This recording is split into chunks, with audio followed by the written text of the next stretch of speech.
The question is agreed by a majority of the members present. I declare the motion passed. Third reading, Stamp Duty Amendment Bill 2017. Secretary for Transport and Housing. President, I move that the Stamp Duty Amendment Bill 2017 be read the third time and do pass. I now propose the question to you that the Stamp Duty Amendment Bill 2017 be read the third time and do pass. Does any member wish to speak? I now put the question to you as stated. Will those in favour please raise their hands? Mr. Abraham Shack? Mr. Abraham Shack? I wish to speak. Mr. Abraham Shack. Thank you, President. This is the fourth round of harsh measures. I think the people of Hong Kong face soaring property prices. Hong Kong people are not able to buy homes, and there are many reasons for that. Well, there are external factors. Interest rate is low and so on. But Hong Kong people are not able to buy properties because of the harsh measures for 7 years. 7 years. We can see that from 2010 to 2017, property prices have gone up by at least 100%. So, which Hong Kong people could afford to buy homes now? The rich. And who could afford? Yes, Mr. Michael Tan. So we just raised our hand to vote, so that does not count. But does it mean later on when we vote it will be a 5 minutes division bell? Yes. Okay, Mr. Abraham Shack, please continue. Now, those who want to buy homes, they are forced to buy homes now because they're afraid property prices will soar further. So they make loans from their parents, or they remortgage their parents' homes. Is that really what the government wants to see? Now, if you just insist on these harsh measures and make them even harsher year by year, and then property prices go further and further up, so is it the case that eventually Hong Kong people can't buy any homes? It will be people from outside Hong Kong who could afford to buy homes. $60,000 a square foot. That's not what estate developers want to see. Developers want to see a healthy market. It is not a market with intervention by the government. So the government is the ultimate benefactor of the developments. I said this last year many times.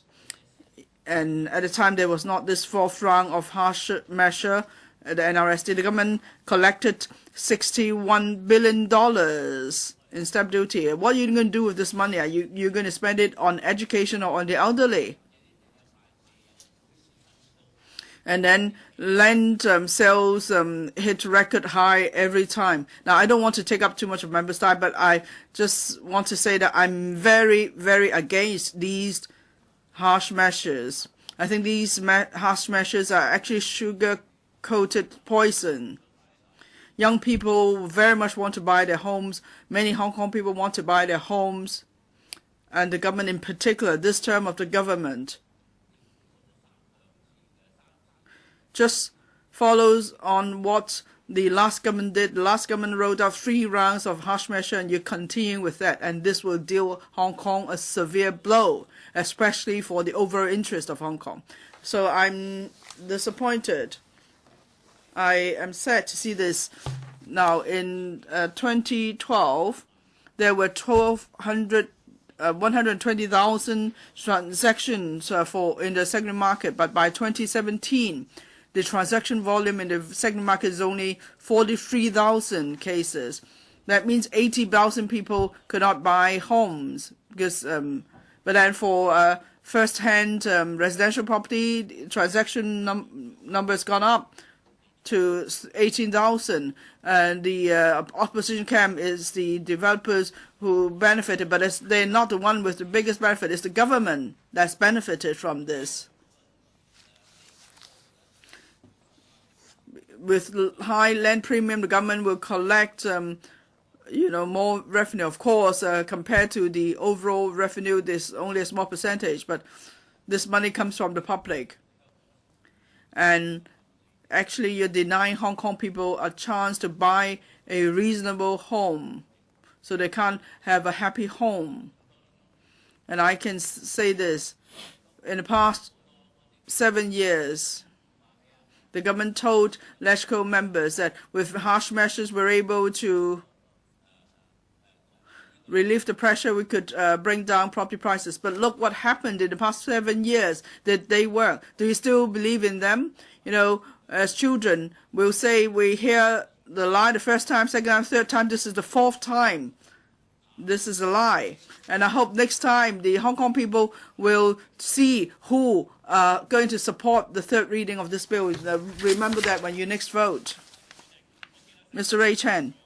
Well, since Mr. Abraham Shack spoke, I would like to respond to him. Of course, I will continue to support the Stamp Duty Amendment Bill 2017. But the way I support it now is very much different than the way I supported it before. At first, we supported harsh measures. We thought they could curb speculation. They could curb property price rise. But 7 years have passed, and we can see these measures haven't had much effect. In fact, property prices haven't dropped. Rather, they have gone up further. So I also thought maybe harsh measures didn't work because they weren't harsh enough. And so if they get harsh enough, eventually the measures would work, right? Well, I must thank Mr. Abraham Shack. For 7 years, he's been trying to show you the toxic factors in the harsh measures from another perspective. That's why today we supported members' committee stage amendment to extend the grace period for people to switch to a new property. I hope the government wouldn't just blindly believe that with a single approach, that is harsh measures, they're able to bring property prices down. While Abraham Shack said that even developers don't want to make money this way, they want a healthy market, so there's money to be made continuously. At the end, it's the government that's made the most money. But how is it going to be spent? Well, that's to do with the budget. I'll have to settle the score with you next time. But anyway, Mr. James Toh spoke for the last time on the amendments just now. And some of the amendments could not be passed. So in future, when you review further measures, please bear in mind other members' proposals, especially proposed CSAs. Now, I've heard what you say, Mr. Abraham Shack, but I can't support you. No, you will ask the voters to note who voted for this bill, but I think you should first of all lobby your own BPA members. I think the harsh measures are just another means to curb property price hike, so Hong Kong people could afford their homes. Now, of course, my position is different than the government. I don't think it's about buying a home. It's just about housing. Mr. James Toh. I'm a member from Super DCC, where there are hundreds of thousands of people who voted for me. So I have the duty to respond to Mr. Abraham Shack when he said, told voters to note which of us have supported the bill, or to remember I've done this. Now, Greg So said this before too, that bear in mind who did this. So I don't mind that. Remember, I James Toh did so, that we Democrats supported the third reading of the bill. I don't mind it if people remember that.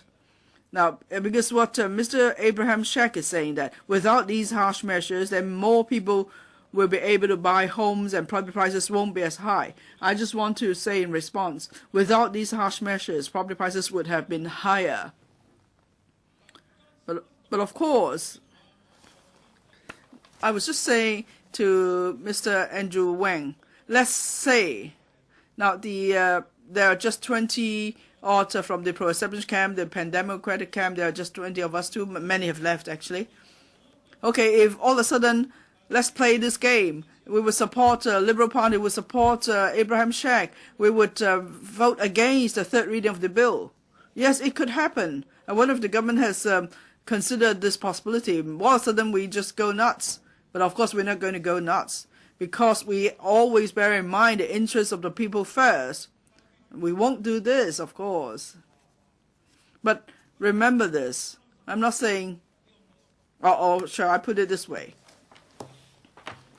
If, say, this bill doesn't go through third reading, then there will be so much confusion, it's hard to predict what might happen. But all I want to say is that I have no regret supporting this bill. That's always been my position. And now we've come to the third reading of the bill, and I believe I must still support this bill. Of course, it will be hard to try what might happen if we don't support the bill. Would the property market then take a turn, as suggested by Mr. Abraham Sheck? Now, we couldn't do that test, of course, but I think it's just a reasonable guess. If we say vote down the third reading of this bill, then those who would be the happiest would be those who have paid the 15% stamp duty during the interim. And our members said, many said that many of these buyers are not locals. I think for the self-determination group or so on, how could they vote down this bill? And that's the first point. Second point, if, say, we no longer have this 15% stamp duty, the secondary market will actually become weaker. The secondary market will become more active, and second-hand property prices may catch up with prices of first-hand property. But we don't think property prices will drop as a whole. Of course, for second-hand property owners, this will be good news to them.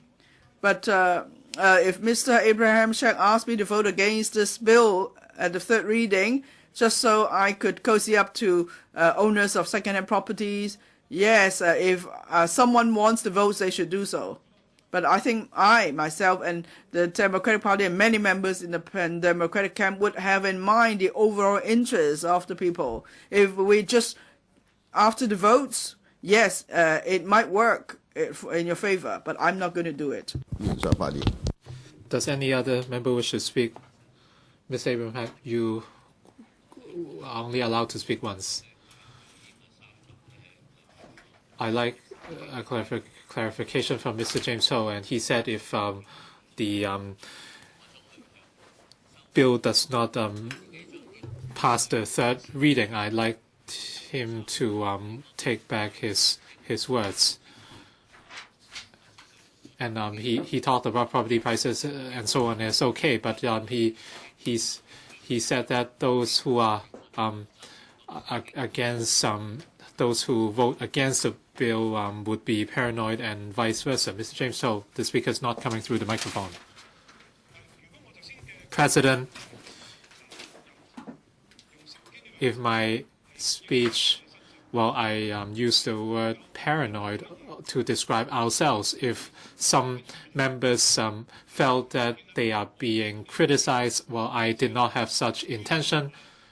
I have great respect towards Mr. Abraham Sheck and his analysis, and also the analysis of the Liberal Party, because they have been very consistent. What I said was, if we decided to play tricks and stand against the bill, it would be illogical. And I was not saying that Mr. Abraham Sheck and his stance was illogical. If I have offended anyone, I would apologize. I have no intention to withdraw my words. Does any other member wish to speak? Ms. Sari Lee.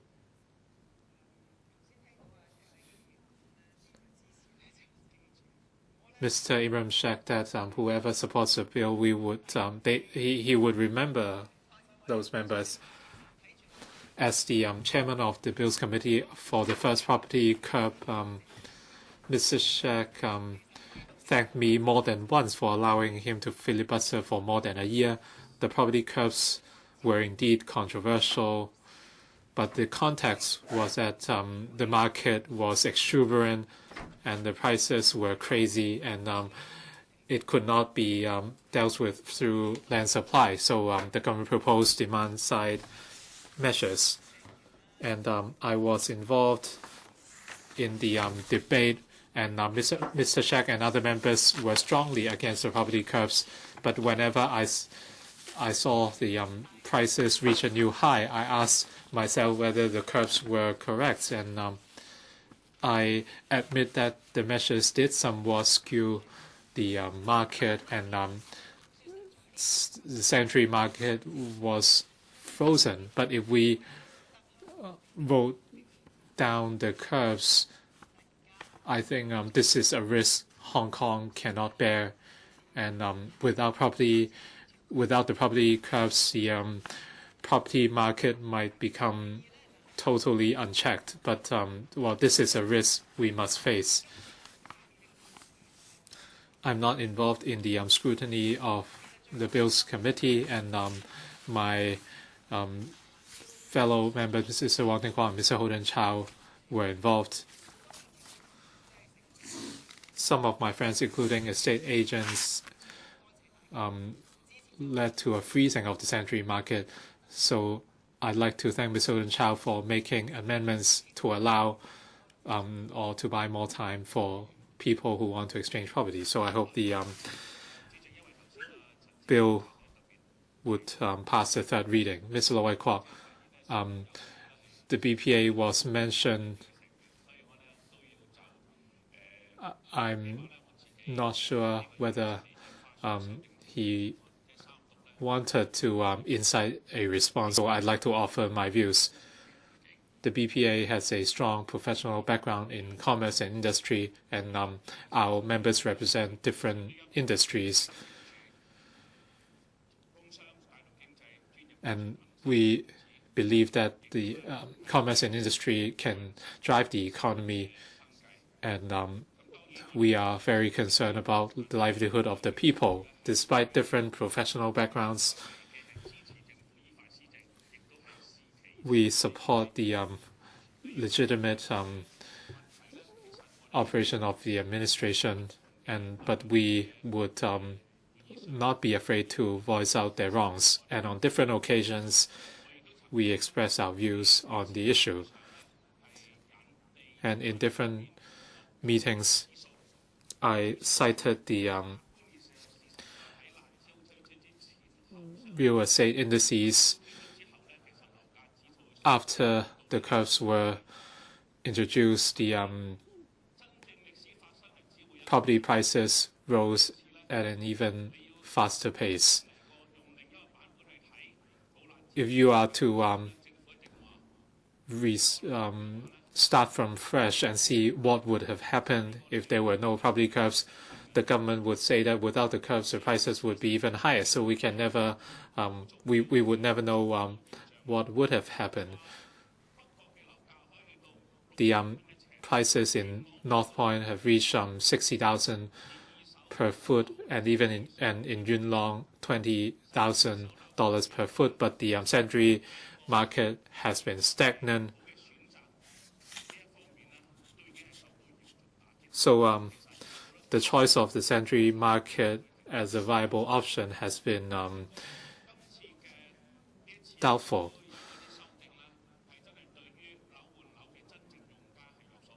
Some of the amendments we saw would benefit people who want to exchange property, so I would support the third reading. At the BPA, our views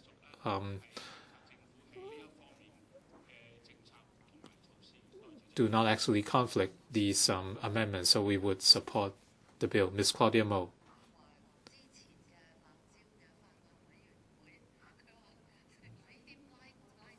And Ms. Starry Lee said Mr. Abraham Shek filibustered for a year at previous bills on property curbs. So I think this is a case of partiality. So you allowed him to filibuster. I certainly support the Stamp Duty Amendment Bill 2017 because we are dealing with property curbs. So it's impossible not to support the property curbs by the government, given the crazy market. And with the passage of the bill at the third reading, it should have happened last December. But the government admitted that they decided not to introduce into LegCo in order to make way for the amendments to the rules of procedure. And it gave the public a very poor impression that the government was collaborating with the pro-Beijing camp. So it gave a very bad impression. I did not join the Bills Committee, but in the subsequent scrutiny of the bill, I was surprised why Mr. James Toe's and Mr. Holden Chow's amendments looked so similar.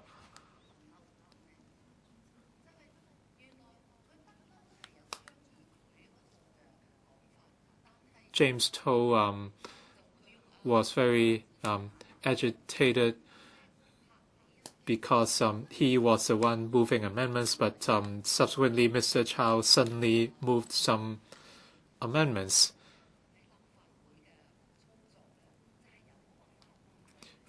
If you are thinking about the benefit of the people, the chairman of the Bills Committee, Mr. Wong Ting-kwong, should be the one moving amendments. That would be much more effective. Now, we have amendments moved by both camps, but they are very similar in nature. This is not ideal. Even though I'm not a member of the Bills Committee, I've read from the press since last December that the government supports Ms. Holden Chow's amendments. Now, I'm not speculating your motives. This is only logical deduction. Ms. Claudia Mo, you should only speak on whether you support the third reading of the bill. That's all I want to say. Dr. K.K. Kwok. I want to clarify on what Ms. Claudia Mo said. I use the word filibuster because it was what Mr. Abraham Sheck used, and I have been practicing restraint. Dr. K.K. Kwok, I was surprised at the strong words used by Mr. Sheck at this stage. I would support the third reading of the bill. It does not mean I support the government's property curbs, but I am actually infuriated at what the government is doing. I do not see how the property curbs can help the people because, as you know, the biggest developer in Hong Kong, or the estate agency in Hong Kong, is the government. And land sales mean, or translate to a lot of ammunition for the government. And they are fetching money from those who are waiting to be housed. And on the other hand, the government is dishing out sweeteners. So there is no justice to the money. But in the current dilemma, if we do not support the stamp duty bill, what message will we bring to the public? The speculation would be even more serious because the situation might be exploited by certain people. Some people might say that they would reluctantly vote. I don't want to be too dramatic,